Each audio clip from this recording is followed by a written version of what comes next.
Assalamualaikum warahmatullahi wabarakatuh. Selamat pagi menjelang siang ya, dan selamat sejahtera untuk kita semua. Yang saya hormati para pimpinan dan dari Institusi Teknologi Sumatera, ITERA, selaku tuan rumah kegiatan KKN Internasional pada kali ini ya, untuk pada tahun ini.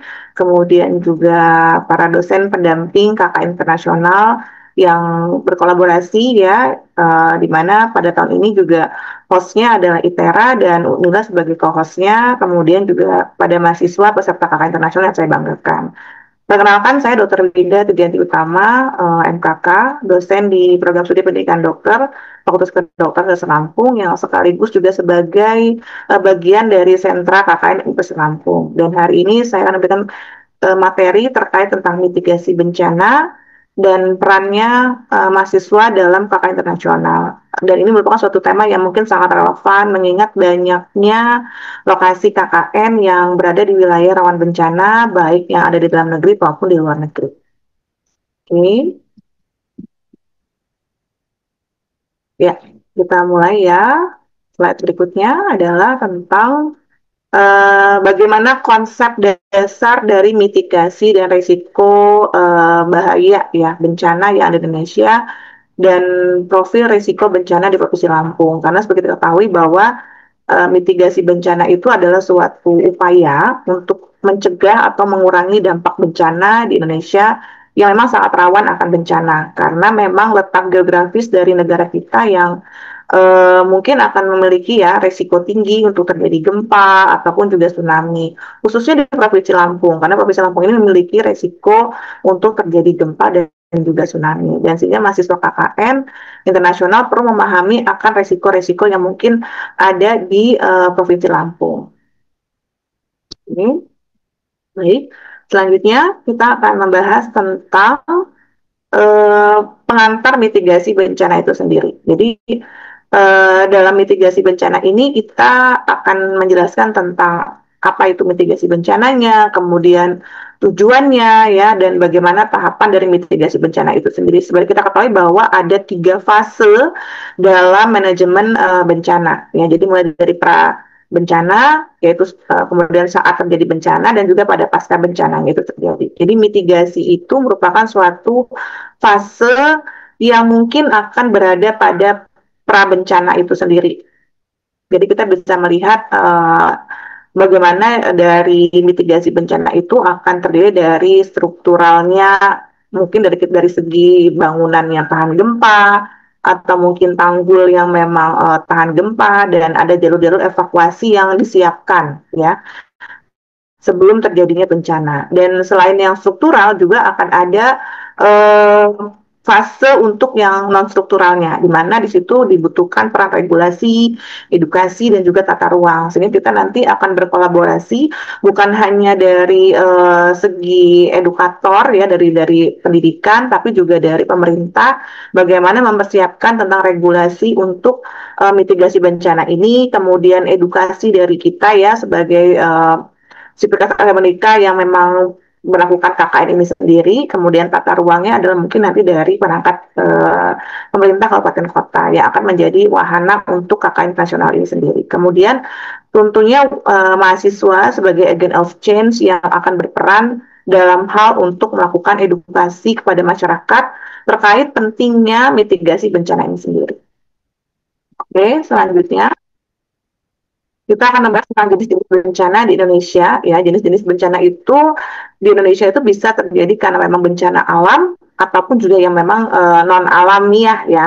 Jadi bisa juga nanti misalnya kalau dari segi yang alam itu mungkin seperti gempa bumi, tsunami, gunung meletus, banjir, tanah longsor, ataupun juga kekeringan. Dan untuk bencana yang non alam bisa karena pandemi seperti COVID-19 ya, karena infeksi dari virus atau mungkin dari bakteri ya dia menjadi wabah, kemudian kebakaran hutan yang memang timbul akibat dari ulah manusia yang untuk pembukaan lahan pertanian atau lahan perkebunan atau juga mungkin untuk lahan permukiman ya, dan konflik sosial itu pasti akan menimbulkan suatu bencana yang sifatnya non alamiah. Dan di sini saya harapkan dan kami harapkan mahasiswa KKN internasional bisa memahami dan mengenali tentang potensi-potensi bencana yang mungkin akan kalian temukan nantinya di lokasi KKN kalian nanti. Selanjutnya kita akan membahas tentang uh, profil resiko bencana yang mungkin akan ada di Provinsi Lampung, ya. Tadi sudah kita bahas di awal bahwa untuk di Provinsi Lampung mungkin yang resiko tertingginya adalah gempa dan juga tsunami, dan juga kita ketahui bahwa Provinsi Lampung ini memiliki gunung yang vulkanik yang masih aktif, yaitu anak Gunung Krakatau, sehingga rentan untuk mungkin terjadinya erupsi. Ya, nah jika anak Gunung Krakatau itu mengalami erupsi, maka mungkin akan menimbulkan tsunami di daerah-daerah pesisir barat, ya, gempa tektonik, kemudian juga eh, selain juga dari dampak dari erupsi Gunung Merapi itu juga tadi ya bisa disebutkan bahwa adanya juga banjir yang bisa sifatnya karena musiman atau juga memang karena tumpukan sampah, ya, jadi sifatnya non alamiah juga, ya, jadi banjir itu bisa yang alami ataupun non alami. Kemudian kebakaran lahannya baik yang memang karena kekeringan sifatnya karena alami ataupun juga yang non alami karena memang pembakaran lahan, ya, oleh penduduk setempat untuk pembukaan pemukiman, perkebunan, ataupun juga pertanian. Nah, sehingga mahasiswa KKN internasional perlu dapat mengetahui tentang pemetaan risiko bencana lokal dan bagaimana menyusun strategi edukasi yang tepat, ya, dan berdampak signifikan untuk Provinsi Lampung khususnya.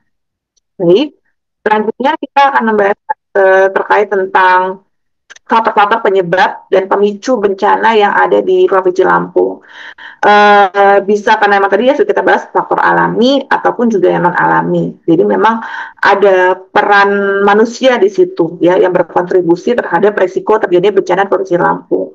Untuk yang faktor alami bisa karena gempa tektonik, ya, atau vulkanik dari Gunung Merapi tadi, anak Gunung Krakatau, kemudian cuaca yang ekstrim, ya, dan dari faktor manusianya adalah dari pembalakan atau pembukaan hutan, kemudian pembukaan pemukiman yang ada di lereng-lereng gunung atau mungkin di hutan, dan sistem drainase yang memang buruk, ya, mungkin karena juga dampak dari pembuangan sampah yang tidak terkelola dengan sangat baik sehingga bisa menimbulkan banjir, ya, drainasenya menjadi buruk, sehingga perlu ada mitigasi yang harus melibatkan edukasi untuk adanya perubahan perilaku dari masyarakat, ya, khususnya terkait tentang faktor-faktor dan penyebab dan pemicu dari bencana itu sendiri.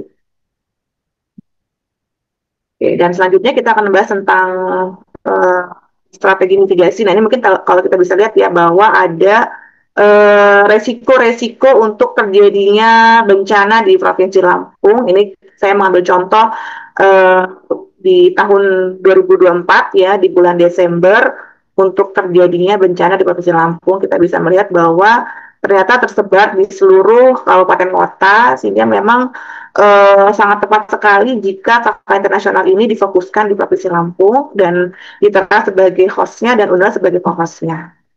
Baik, selanjutnya kita membahas tentang strategi dan upaya mitigasi bencana di tingkat nasional maupun di Provinsi Lampung itu sendiri. Jadi mitigasi bencana ini merupakan suatu kebijakan pusat, ya, dan memang diatur oleh negara, kemudian diturunkan ke tingkat provinsi, kemudian diturunkan lagi ke tingkat kabupaten kota, dan melibatkan masyarakat lokal, ya. Jadi memang kita tidak bisa bergerak sendiri.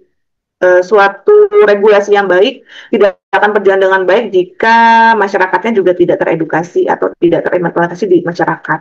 Dan di Provinsi Lampung sudah kita lihat, ya, bahwa ada peta-peta resiko yang mungkin akan terjadi bencana, ya, sehingga perlu ada peningkatan edukasi, pemberdayaan masyarakat, kemudian pembangunan fisik yang memang relevan untuk mitigasi bencana itu sendiri. Sehingga mahasiswa KKN diharapkan dapat mengintegrasikan semua strategi lokal yang ada di pemerintah kabupaten kota ataupun di provinsi dalam kegiatan untuk KKN internasional ini sendiri. Oke, kita lanjut lagi terkait tentang kebijakan dan kelembagaan dari mitigasi bencana di Indonesia. Jadi kita akan mengulas tentang Undang-Undang Penanggulangan Bencana Jadi bagaimana peran dari pemerintah dalam hal ini adalah Badan Nasional Penanggulangan Bencana, kemudian Badan Penanggulangan Bencana yang ada di daerah maupun kabupaten kota ya. Dan kita juga di sini ada dasar hukum, yaitu Undang-Undang Nomor 24 Tahun 2007 sebagai dasar hukum untuk mitigasi bencana, di mana Badan Nasional Penanggulangan Bencana itu berperan dalam tingkat nasional dan Badan Penanggulangan Bencana daerah berperan di tingkat daerah, khususnya di provinsi, kabupaten, dan kota. Sehingga nanti mahasiswa yang terlibat dalam KKN internasional ini dapat berkolaborasi, berkoordinasi dengan Badan Penanggulangan Bencana di daerah dalam kegiatan untuk kembali lagi ya, pemberdayaan masyarakat, edukasi, dan juga pelatihan tentang mitigasi bencana itu sendiri. Oke, selanjutnya kita akan membahas tentang upaya mitigasi struktural di Provinsi Lampung. Jadi bagaimana kita bisa memberikan contoh infrastruktur mitigasi yang mungkin perlu dikembangkan di Provinsi Lampung, ya, misalnya seperti kita membangun bangunan tahan gempa atau sistem peringatan dini tsunami, pengendalian banjir, ataupun juga stabilisasi dari lereng yang memang sudah dilakukan pembalakan liar oleh masyarakat setempat ya. Jadi atau mungkin contohnya juga kita bisa membuat suatu shelter tsunami gitu ya, atau mungkin sistem drainase yang baik gitu kan. Selain juga tadi mungkin bangunan yang tahan gempa. Jadi mahasiswa yang terlibat dalam KKN internasional ini juga diharapkan bisa memetakan infrastruktur mitigasi yang cocok untuk di lokasi masing-masing KKN nantinya dan membuat laporan kepada pemerintah desanya maupun juga pada pemerintah kabupaten kotanya dan diteruskan kepada provinsi tentang bagaimana sih pemetaan infrastruktur yang memang cocok untuk nanti lokasi KKN yang kalian tempati nanti. Oke. Selanjutnya juga kita akan bahas tentang upaya mitigasi yang sifatnya non struktural di Provinsi Lampung. Jadi bagaimana nanti kalian bisa melakukan upaya non fisik ya, yang juga menjadi hal penting untuk mitigasi bencana ini. Misalnya penyusunan rencana kontingensi pada bencananya bagaimana, kemudian edukasi dan sosialisasi, kesiapsiagaan bencana, pelatihan dan simulasi bencana, penataan ruang berbasis resiko bencana, dan itu semua akan menjadi hal yang kalian temukan nantinya di lokasi KKN. Sehingga mahasiswa diharapkan bisa membuat modul tentang penyuluhan, bagaimana menyelenggarakan simulasi, dan membantu dalam penyusunan rencana kontingensinya itu sendiri. Jadi bagaimana terjadinya sustainability dari upaya yang sudah kalian lakukan dapat bersinambung, dapat berlanjut ya, walaupun nanti kakaknya sudah selesai ataupun sudah berakhir. Kemudian kita juga akan membahas tentang peran masyarakat dalam mitigasi bencana yang ada di Provinsi Lampung. Jadi mitigasi bencana ini tidak akan efektif. Ya sudah saya sampaikan tadi bahwa pemerintah sudah memberikan regulasi yang baik, mungkin juga sudah memberikan pattern yang baik untuk mitigasi bencana ini sendiri.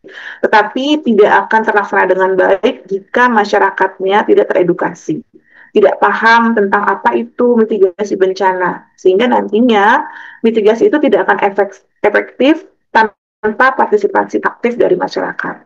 Sehingga mahasiswa KKN internasional ini diharapkan dapat membentuk suatu kelompok-kelompok siaga bencana dengan memberdayakan masyarakat, kemudian memberikan pelatihan pertolongan pertama minimal sekali yaitu ya. Tapi harapannya kalian bisa melakukan simulasi, membuat suatu modul penanggulangan bencana, sampai nanti melakukan edukasi yang sifatnya kearifan lokal. Jadi bagaimana masyarakat itu tidak terbebani atau mungkin bisa sesuai dengan adat istiadat mereka, dan itu akan mendukung kesiapsiagaan bencana di desa masing-masing.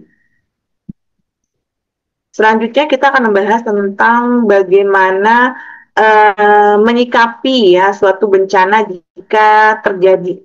Jadi harus dibutuhkan suatu kesadaran dan kesiapsiagaan dari individu dan dari keluarga itu sendiri. Ya, jadi masyarakat dalam hal ini adalah individu sebagai unit terkecil dari komunitas dan keluarga sebagai suatu bentuk komunitas yang juga sangat sederhana, itu bisa menjadi suatu media edukasi atau mungkin sastra edukasi yang mungkin bisa kalian sasar ya dek, sehingga nanti akan timbul kesadaran dan kesiapsiagaan di individu dan juga di keluarganya. Kemudian bagaimana nanti juga kalian bisa melakukan pembentukan atau penguatan kelompok tadi ya, siaga bencana di tingkat komunitas yang terkecil sekali, mungkin di tingkat desa, kemudian nanti di tingkat kabupaten ya. Kemudian bagaimana memanfaatkan kearifan lokal tadi, saya bilang tadi ya, kembali lagi kita menyusuri kearifan lokal masing-masing di setiap desa yang kalian tempati nantinya atau lokasi yang kalian tempati nantinya dalam hal mitigasi bencana. Jadi jangan sampai nanti ada adat istiadat yang terbentur atau mungkin norma-norma adat yang terbentur di situ. Kemudian melibatkan juga pemuda ya, mungkin sudah ada Karang Taruna di sana, bisa kalian berdayakan kembali. Jadi peran pemuda dan kalian sebagai mahasiswa itu adalah sebagai edukator ya, sebagai agent of change dalam hal untuk aksi mitigasi bencana ini sendiri. Dan sifatnya harus simultan ya, terstimulasi, ada simulasi, ada latihan, dan memang mereka teredukasi dengan sangat baik dan terstruktur sehingga mitigasi bencana ini bisa terpapar atau mungkin bisa teraplikasikan di tingkat komunitas ya. Oke, selanjutnya ya, jadi bagaimana cara menyikapi bencana ya. Jadi bagaimana respon awal dan tindakan saat bencana itu terjadi, khususnya di Provinsi Lampung atau mungkin nanti di tempat kalian ber-KKN ya. Jadi cara menyikapinya adalah dengan mungkin dengan tetap tenang ya, Dek. Kemudian nanti juga mengikuti jalur evakuasi dan instruksi yang mungkin nanti akan kalian buat ya nantinya sebagai modul edukatornya nanti. Kemudian mahasiswa juga harus mengetahui tentang titik-titik evakuasi dan lokasi KKN yang akan kalian tempati nanti. Oke, selanjutnya kita bahas tentang prosedur evakuasi yang aman dan efektif untuk berbagai jenis bencana. Jadi bagaimana kalian bisa memberikan panduan langkah demi langkah tentang cara evakuasi yang benar saat terjadi bencana atau seperti gempa bumi ya, atau potensi tsunami, banjir, tanah longsor, dan bencana lainnya yang mungkin relevan di Provinsi Lampung ini sendiri. Jadi prosedur evakuasi yang aman dan efektif itu yang mungkin harus kalian kembangkan ya nantinya di lokasi KKN masing-masing. Oke, selanjutnya kita bahas juga tentang gimana pertolongan pertama yang sifatnya dasar dalam situasi bencana.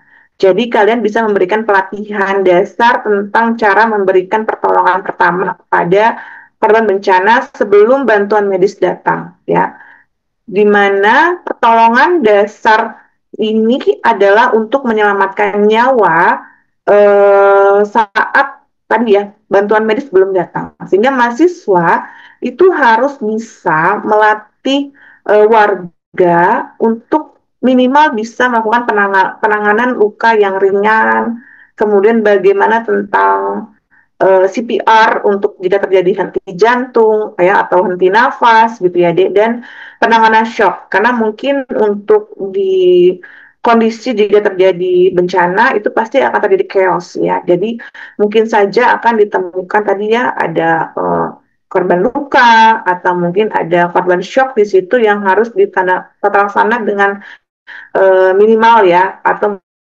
mungkin survive ya sebelum bantuan medis datang ke lokasi bencana. Oke, kemudian kita bahas selanjutnya ya tentang bagaimana komunikasi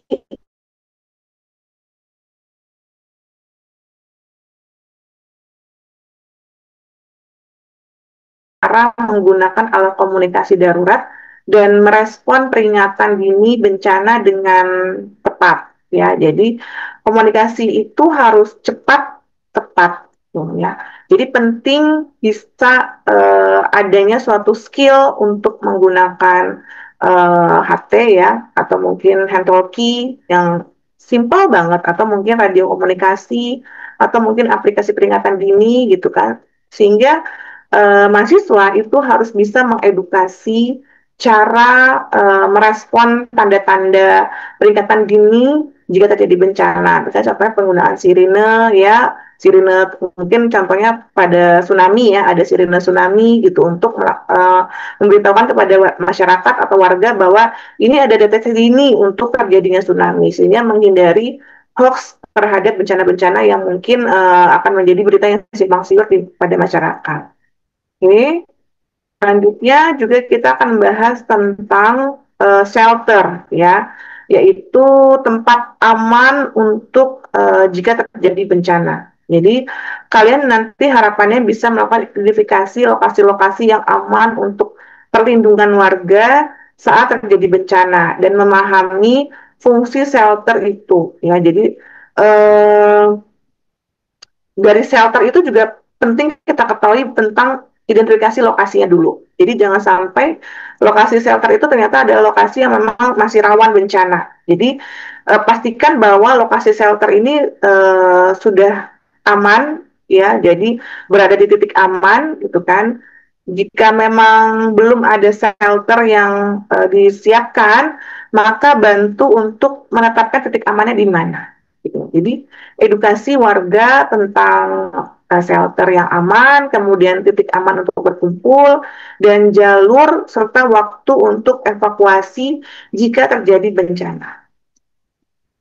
Jadi selanjutnya kita akan membahas tentang disiplin dan ketenangan saat terjadi bencana, gitu. Karena pastikan akan terjadi chaos ya, panik gitu kan jika terjadi bencana, sehingga perlu ditekankan tentang pentingnya menjaga ketenangan dan mengikuti instruksi dari pihak berwenang saat bencana terjadi. Gitu. Jadi jangan sampai kepanikan itu menjadi musuh utama jika terjadi bencana, gitu kan. Sehingga kalian harus bisa mengedukasi warga agar tidak bereaksi berlebihan. Jadi harus tenang, tidak boleh panik. Kemudian paham siapa yang akan memimpin jika terjadi bencana dan bagaimana mengevakuasi warga ya. Jadi jangan sampai nanti tidak ada leader yang mungkin akan berperan di situ ya. Jadi harus bisa cepat untuk menentukan siapa leader yang akan memimpin evakuasi. Nah, itulah makanya penting kalian melakukan simulasi yang berkala agar dapat membantu kedisiplinan warga jika terjadi bencana dan bagaimana evakuasi yang baik jika terjadi bencana tadi.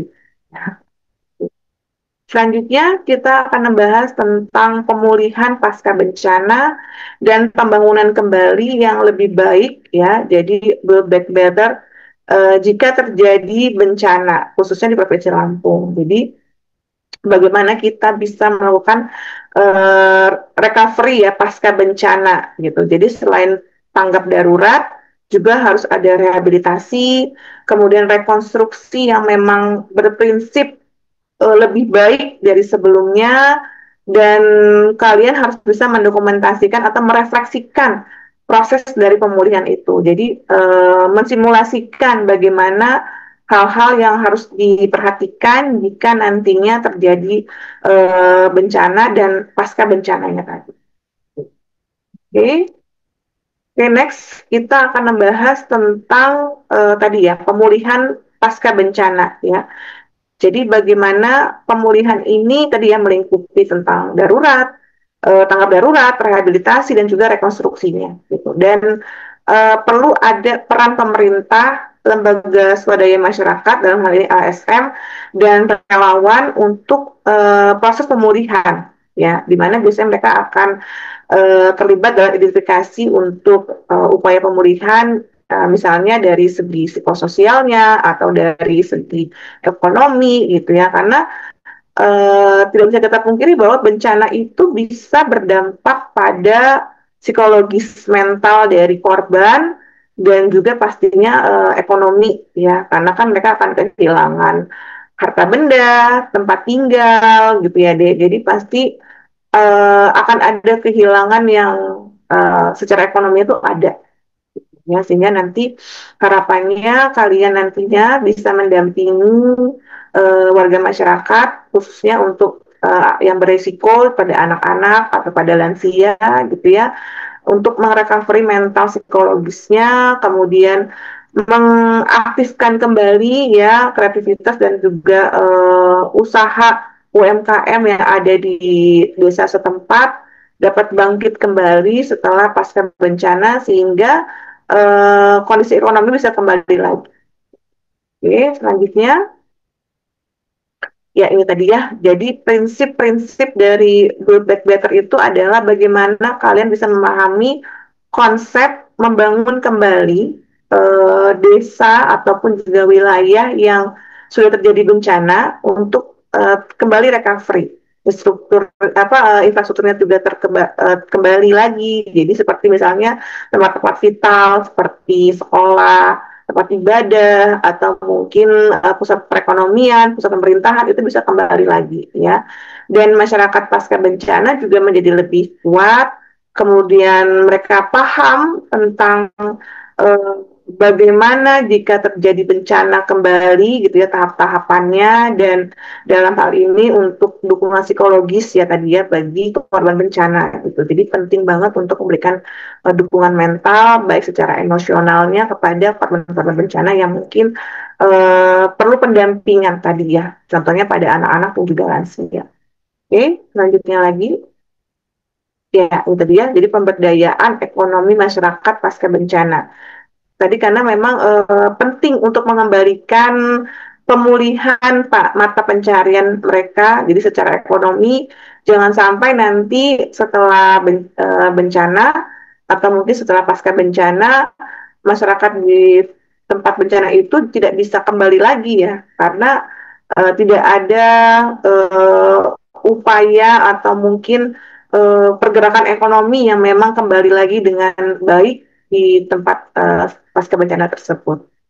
Oke, kemudian yang selanjutnya ini ya, jadi bisa kita lihat bahwa ada daftar-daftar ya untuk uh, kerawanan ya, kerawanan bencana tadi saya bilang, saya ambil contohnya di bulan Desember tahun 2024 karena untuk data di tahun 2005 mungkin belum ada ya. Jadi untuk di Pasir Lampung itu bisa terjadi angin kencang, kemudian banjir ya, kemudian mungkin itu yang paling sangat dominan terjadi di Provinsi Lampung ya di bulan Desember tahun 2024. Oke. Selanjutnya ada mungkin uh, penutup ya. Jadi memang harapannya adalah kalian ini nantinya bisa melakukan pemberdayaan masyarakat untuk melek ya, deh. Intinya tuh paham tentang mitigasi bencana ini sendiri. Jadi eh, bagaimana masyarakat itu dapat cepat tanggap jika terjadi bencana nantinya. Dan bukan hanya saat jadi bencana, tetapi juga saat pasca bencananya, juga bagaimana kalian bisa memberikan edukasi dan merelokasi kembali sehingga uh, dampak dari bencana itu tidak berkelanjutan dan menjadi evaluasi ya untuk program dari pemerintah, titik-titik bencana mana yang mungkin memang harus menjadi fokus dari pemerintah itu sendiri. Ya, mungkin itu ya materi yang mungkin bisa saya sampaikan. Selanjutnya adalah mungkin nanti ada um, kuis ya, mungkin sekitar 10 pertanyaan dan sifatnya adalah MCQ ya, jadi multiple choice question yang bisa kalian jawab dan kerjakan. Ya, nanti mungkin akan saya tampilkan untuk soal-soal yang menjadi kuis untuk materi dari disaster mitigation ini. Jadi tadi sudah uh, kita laksanakan untuk materi pembekalan terkait mitigasi bencana dan seperti permintaan dari tim pelaksana untuk kampanye nasional, setiap setelah pembekalan materi akan ada kuis yang harus kalian kerjakan. Jadi setelah ini akan ada 10 kuis yang harus kalian kerjakan. Sifatnya itu adalah MCQ dan ada 10 soal dan satu soal durasi pengerjaan adalah 1 menit. Baik, kita akan mulai untuk pengerjaan kuis dari mitigasi bencana.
Oke, baik.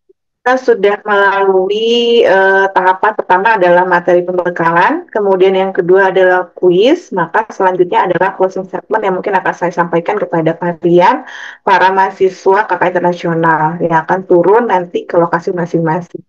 Jadi untuk mahasiswa-mahasiswa yang saya banggakan ya, kita tidak bisa memilih kapan dan di mana bencana itu akan terjadi. Tetapi kita bisa memilih untuk siap menghadapi bencana itu nantinya. Dan melalui pemahaman tentang mitigasi bencana, kalian sebagai peserta KKN internasional, saya harapkan bukan hanya akan hadir sebagai edukator, tetapi juga sebagai agen perubahan dan pelindung bagi masyarakat tempat nanti kalian akan ber-KKN. Dan jadikanlah setiap interaksi dan setiap edukasi dan setiap tindakan kecil yang kalian lakukan selama ber-KKN itu menjadi kontribusi nyata dalam membangun komunitas yang tangguh terhadap bencana. Dan terima kasih atas perhatian dan semangat kalian untuk ber-KKN internasional. Mari kita wujudkan KKN yang bermakna, bermanfaat, berdampak. Tidak hanya untuk hari ini, tetapi juga untuk ke depan yang akan lebih aman. Akhir kata, wassalamualaikum warahmatullahi wabarakatuh. Selamat ber-KKN dan semangat.